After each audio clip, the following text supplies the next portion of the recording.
power, low latency networks, and one of Europe's most reliable power grids are just some of the factors that make Denmark such one of the most attractive investment destinations across Europe. Take for instance Apple, Google, and Microsoft, who have invested in the last 3 years, or at least committed at least $3 billion into expanding in the country.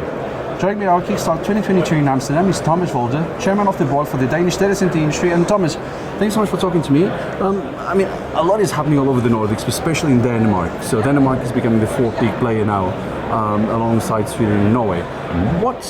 When would you say was the time that the country realized the opportunity around foreign investment that you could attract as a nation?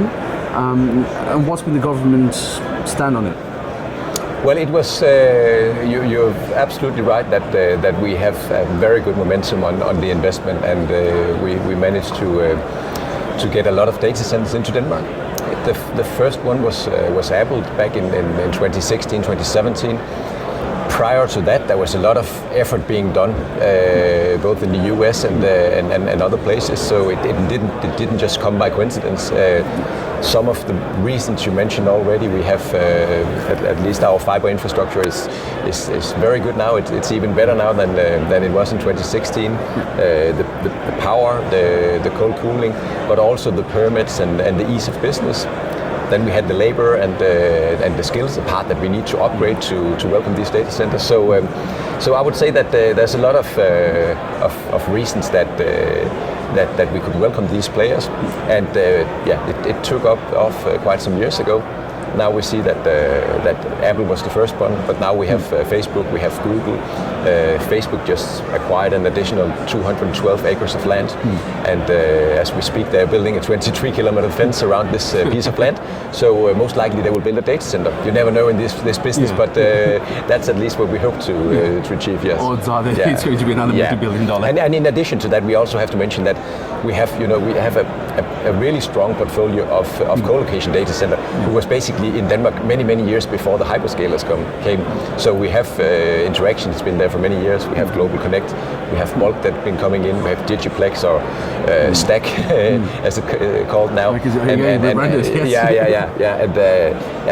and a number of others. So we have a quite good momentum on data centers. That's quite interesting. So I'll pick up on the government in a second, but speaking about more the boutique side of things, the boutique players. Is there a lot of players in Denmark? So not the big guys like Digiplex or Stack Interaction. So those have already been acquired by the investment groups or bigger players. Does Denmark have a portfolio of companies that can still go up for consolidation? There are some, but not many. I think there is the international investment environment monitor the Nordics extremely well to look for these acquisitions. The Holy Grail. Sure. So there might be some, but not that many. But I think some of those there's been a lot of acquisitions the last 2 or 3 years, and we see that after this is done, they change the strategy and they might build additional data centers or bring in additional capacity. So that's just been an enabler for more. At least on the co-location side, it's been an enabler for more business in our region. Okay, interesting. And you do a lot of work as well, close to the government and the operators in the industry. How's the government supporting the sector? Because the Nordics are known for their governments to be really front-facing when it comes to data centers, and Denmark is no exception. No, it's not an exception in Denmark. The Danish government is friendly against data centers. We don't have a specific target plan to get all data centers in the world into Denmark. So it's more a balanced plan where they try to support and try to meet and educate, let's say, about how business is done in Denmark. So definitely the government do something from the association point of view. We also try to tell about the opportunities in Denmark, and also let's say on the municipalities, on the local plans, building plans, etc. So I think it's a mix of efforts being done. But we are happy to get data centers into Denmark. So far, we haven't received, let's say, a negative public opinion, but we try to be very careful in balancing what we do, so it's done in obviously in a sustainable way, but also in a way where where this investment is also contributing to, let's say, to investment in Denmark, to work in Denmark. In some cases, we also try to push, or not in some, in all cases, we try to push as much Danish technology and work into the data center as possible. Even though there's still a lot of foreign content in the data center, I still see the Danish, let's say, the ecosystem of data center and consultant suppliers, manufacturers, etc., has grown significant since we had the first data center. So their role is getting bigger and bigger for jobs being built in Denmark, but also for jobs being exported out of Denmark. So I was going to say it's all about the economic inclusivity of getting the entire supply chain and getting all the players and all the different parts of building a data center benefiting from it, especially local people and local businesses. Yeah, it's you can say that in local businesses it's not always easy to access into a data center, but that's why we have our association, is to how can we embrace and help small and medium businesses and even bigger businesses to make a catalog of Danish companies, of Danish let's say capabilities, Danish skills, Danish knowledge that can be put into the data centers. And we see that in the projects being built in Denmark. Our, let's say, percentage of that is growing, but we also have a lot of companies who see that because the far majority of data centers are built outside Denmark. So if we can somehow learn at home and then do export of some of our services and products to data centers built around the world, and then we're back to, let's say, the innovative and sustainable part, because that's something that we are famous of being a front runner in sustainability, and that's the kind of solution that we want to push into the broader market. Okay. And Thomas, so of course we are in Amsterdam, so Amsterdam has made a lot of headlines around moratoriums and legislations and regulations. It's been a long journey with Amsterdam. Are you worried that, let's say, Copenhagen at some point might do the same? There's quite a few rumors and conversations around Europe, so about Dublin, Paris, London, Madrid, cities that are not feeling it too much now, but they might feel it in the future. What's your take on it for Denmark? Well, first of all, being in Amsterdam with all these 1,100 people here, it's fantastic to physically meet people for the first time in a long time. So it's really nice to meet in the industry and discuss business and discuss how can we, build the digital society of tomorrow. I think that's really interesting. When you speak about when you speak about if there's gonna be some bans and some sorry, I'm just. Did I turn off this? No, it's on. Okay. As long as the light is on. I think on your question, it's I would rather turn it around, because the data center ecosystem is enabling the digital transformation. So everything that basically we do is something that is driven by the data center engine behind it. So I don't see any people wants to give up social media or to turn on the phones or to not have any Wi-Fi or internet. So I think we need to work on the perception of that we actually do a lot of effort on enabling possibilities that will save significant tons of CO2 emissions on cars, flights, travel to meetings. So we make it possible to do things in a more intelligent and modern way.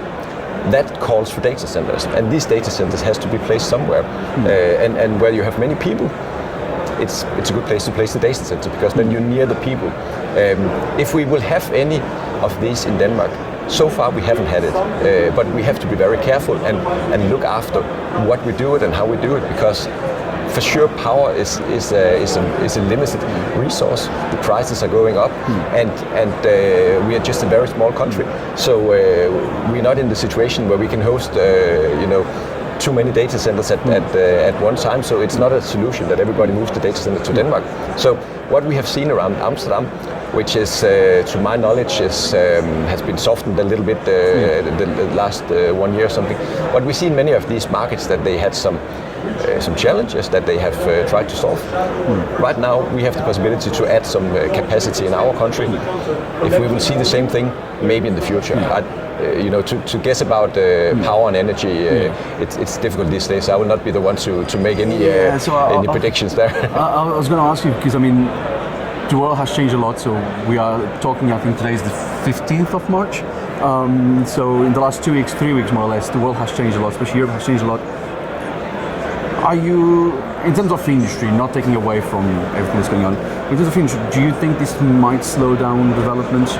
Because we already had all these conversations about power before Russia invaded Ukraine, but now the power conversation is becoming very big, and it's becoming maybe a worry to some people in the industry. Do you think it's, on the Denmark level at least, things will be kind of okay because it will be phased and you'll still carry on?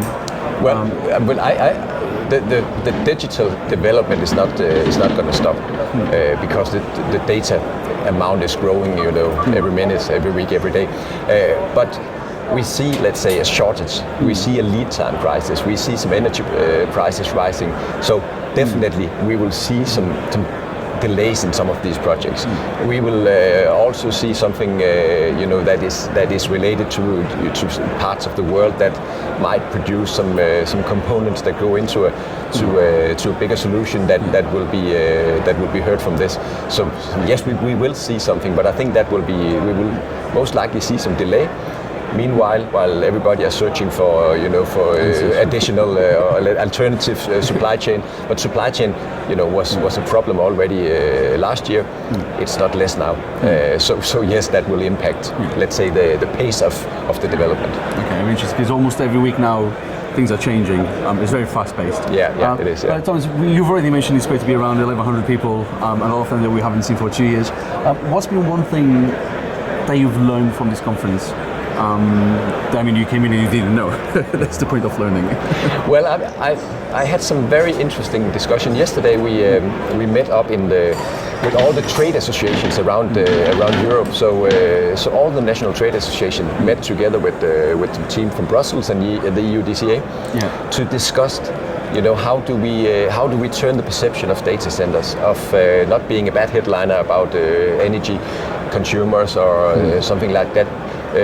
I think something that I would not say I learned it, I knew it already, but something that we focus more and more on is how do we tell the world, to perceive this industry as it's doing so much good for the society, because we are the reason that everything is running on, all the digital services are running. Especially COVID. And nobody wants to give up these digital services. So, but we have to work on the perception. So when I speak to people here and when I have a panel later today, one of the things I want to push along to the audience is that this is a job for everybody. Whenever you have the possibility to speak about data center, don't go into the details about PUE and efficiency, because very few people are interested in that.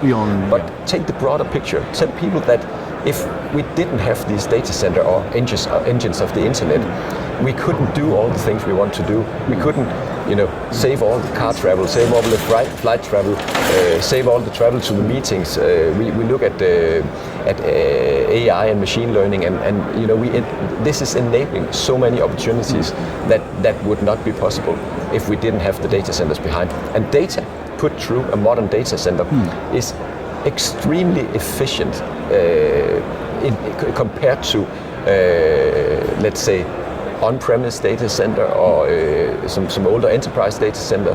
So we are already, doing a lot of extremely good things in the industry. I think one of the things that I would like to push is also to get some of all the on-prem data into, let's say, into the clean cloud, because it's actually the guys and girls around here have done a very, very good job so far. We're not stopping here. We have a possibility to develop it technological. There will be more options, but we came a very long way already. I was just going to ask on kind of explaining the outside world what data centers do for them. So we provide the internet, we keep you connected to your Zoom calls, to your family through WhatsApp. We do all that for the industry. But some of the conversations I used to have in the old days with people, I would ask them this question and say, well, people don't need to know.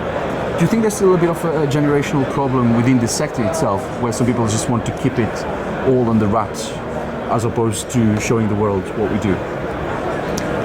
No, I think it's just something that we have to work on as an industry. Because if you take out an industry, transportation, for instance, the use and let's say the emissions in transportation, they are enormous. If you compare to the data center industry, we have done extremely big efficiency improvement over the last years. But for some reason, it's more interesting to speak about data centers as, let's say, as the bad guys, instead of looking at some of all the other industries. I don't want anybody to blame the other industries, but it seems like we just have to turn around and not speak too much inside our industry, but speak about what we make possible, because we make a lot of things possible for the majority of the world, and that's a way to explain it. And we will be working on some facts and figures, some details, and something where we can actually show in an easy way. Because the problem is whenever it gets too detailed, which it's interesting for few people, I think the broader audience don't want to listen to details and data centers. Yeah. Keep it simple and direct. Keep it simple, and just remember to say that data centers is it's a good thing for the society. It's not a bad thing. Yeah. Well, it is enabling society right now. Yes, it is. Almost. Well, I can't wait to go over all this in about 12 months' time when we are back in Amsterdam. But for now, Thomas, thank you so much for talking to me. Thank you. And for your home, thank you for watching. Do check our website and also give us a follow on social media for the latest and breakers news across the digital infrastructure sector worldwide. At the Tech Capital, you lead, we report. Bye for now.